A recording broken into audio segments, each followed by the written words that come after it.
Kevin, great to have you on the call. We know that you're an engineer that has come up with a whole lot of different solutions to problems that many of us landlords here in South Africa have, and that is water management, right? So we're quickly just going to chat about how you turn on your shower using your card, your access card. What you'll do is you'll push A, and you'll see out here it will change to that, and you put your card there. It clicks and it says you've got 32 seconds of time delay before the shower head turns on. So as you can see now, if I turn this on, I'm actually not getting any water, because remember, it's going to give me a 32-second delay. And after 32 seconds, then the solenoid valve will turn on and the water will obviously start coming out. So let's just wait for that. And then what will happen is, there we go, as you can see it turns on. And obviously now you can have your shower. And what's happening is, it is going for 6 minutes. So you have 6 minutes to have your shower. And then it turns off automatically.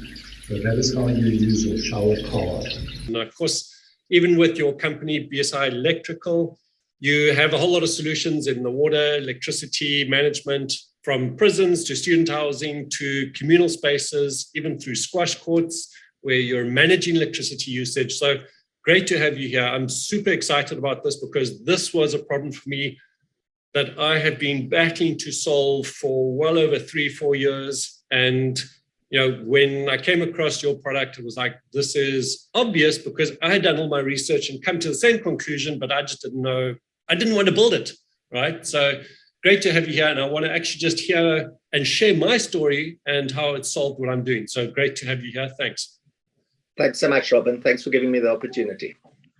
Good. So my story actually starts back when I started student housing. And because we have so many students in one space who are using one bathroom or one shower, there was no way to actually measure if someone was taking 20 minutes, a 20-minute long shower, or if they were taking 4 showers a day. And in our case, especially in Cape Town, when we hit our zero water issue, where our water cost became incredibly expensive, let alone being managed to just 100 liters per day per person, there had to be a way for us to solve this. And water and electricity management became our biggest cost, right? So very quickly, maybe you just want to share what your system does now, because from my side, what I like about it is I can actually now limit the length of time per shower, per student or per user, right? So what happened here that you came up with this, and how does it work?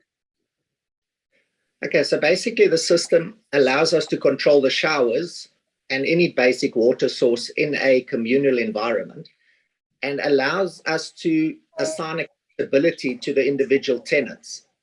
So the idea is each individual tenant gets a tenant card that allows him to turn on the water and on the showers independently and cost only to him. So you no longer sit with the environment where the landlords have no idea who used the shower for how long. You now know exactly which tenant it was that used the water, how long they used it, and if necessary, you can charge the appropriate tenant for that water usage. Yep. So very simply, like in my case, I've got 10 students, for example, in one of my smaller houses. Each student has a card. It's a bit like a bank ATM card. So it's a small card. They go into the bathroom. There's a little control unit where they just basically tap this card against it, and it says you have 6 minutes to now shower. They get into the shower, the water turns on because it has a little switch, a little valve there, which opens up, lets the water out for 6 minutes and turns off automatically. And that therefore is an allocated time. And of course, me as the landlord, I can now tell who's been showering because each person has an individual card assigned to them, which means I can actually manage that. So that changes the game in how many showers people have and of course, how long. Now, this is customizable, right? I mean, I can actually say, you can only have 4 minutes or 6 minutes or 8 minutes. So how do people change the length of time that all the students are now going to be using showers for?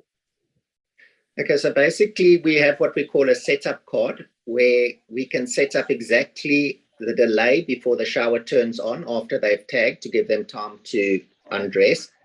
And we can set up exactly how long the shower must be for. So with that setup card, you just touch it against the panel and it updates all the settings on the controller. And then from that point forward, the new settings come into effect. Yeah, so for people who are not very techy, they're like, oh, it sounds like a mission. What's really great is I've got a couple of cards with different time lengths. I think I've got 6, 8, and maybe 10-minute cards, which I can actually I take this card that says 8-minute setup and I just tap it and it's going to reprogram that everyone can now use their card and it will last for 8 minutes. So if I'm wanting 15 minutes, I can say to you, Kevin, please send me a 15-minute setup card and then you will basically send me that card and all I have to do is just tap it. No button pushing, just tap it and it reprograms that unit to now allow 15 minutes for all the users. Is that correct? That is correct, yes. So really simple. Go for it. Sorry, Robin. It's more configurable as well in that each shower can be a different length and a different charge. So you might have a shower and a washing machine on the same controller. You can have the different timings for the different configurations. Well, actually, let's just chat about that because this is also about charging people for their showers as such. Because in my case, as a student landlord, the showers and the use is a service I provide, right? So it's included in their rent. But for certain people where maybe they're actually they need to charge for showers or for the usage, that can be the same thing. It's a bit like a card that therefore has a certain number of credits on it, or it's a cost that wants to be allocated. So myself as a landlord can say, oh, I see that user number 5 has had 25 showers and the showers are 15 Rand each. Therefore, I'm now going to invoice them that amount as well. So it is also used as a chargeable card as well. And I believe that we can actually even automate that to a degree that if someone wants to load their own card, in other words, they want to top up like airtime, right? Top up their credit. They can also do this through a machine which can also be installed in that bathroom, correct? Yes, correct. We've got a number of ways to top up the card. The landlord can assign a certain number of showers to a tenant. He just has to tap his card at the beginning of the month. It'll give him his allocated showers.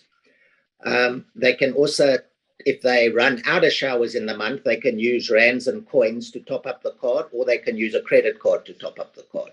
So there's a lot of different ways to actually purchase additional showers or to give students additional showers, or like you say, put it on their levy at the end of the month and just bill them for the additional showers.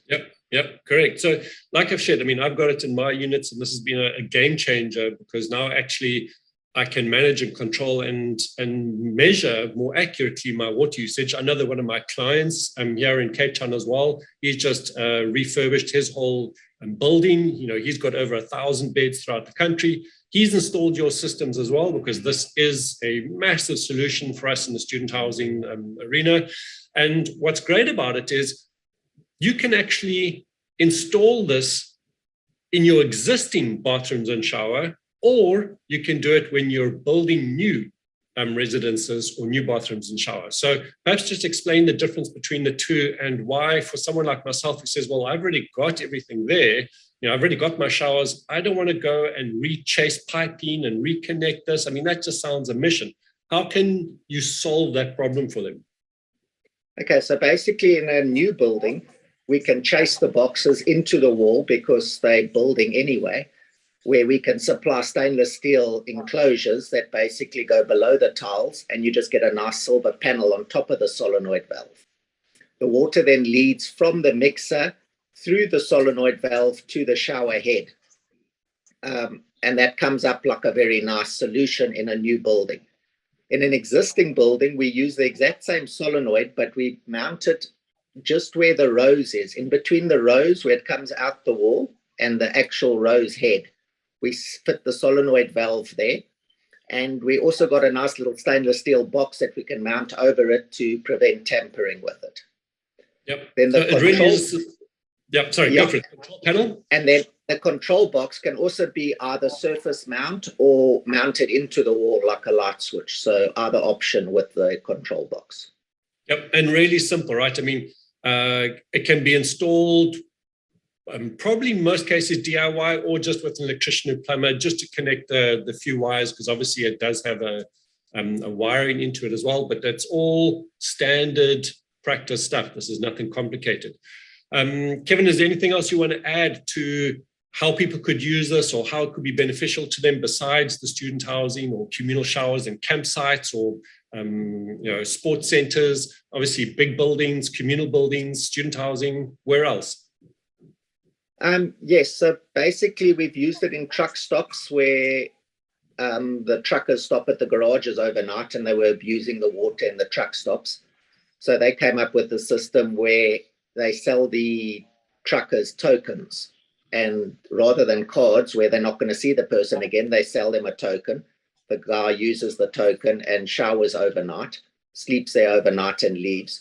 And then for their more regular clients, they can use both tokens and cards. So their regular clients get a card, their one-offs get a token. And yeah, the system works very well in that scenario as well. Yep. I mean, I would also assume you can also use it for body corporates who have like car washing bays. Like one of my units, there's a car wash bay, and of course, anyone can go and use it. But if you also need to manage the water consumption, the same kind of process could be used there, where people are just have certain time according to their use that is allocated to them. So very much like it as well. Yes. And they can also use it for washing machines and laundries and that sort of thing. Exactly the same scenario. Correct, right? So that's another option, is how do we manage the laundry use? And that can either be done by managing the electricity or, of course, the water inlet. I'm assuming, though, that what you've set up, again, is more managing the electricity usage of that card, right? So that someone has a card they slot in and that turns electricity on in the machine. The machine is therefore used and therefore that card is debited in some way. Is that correct?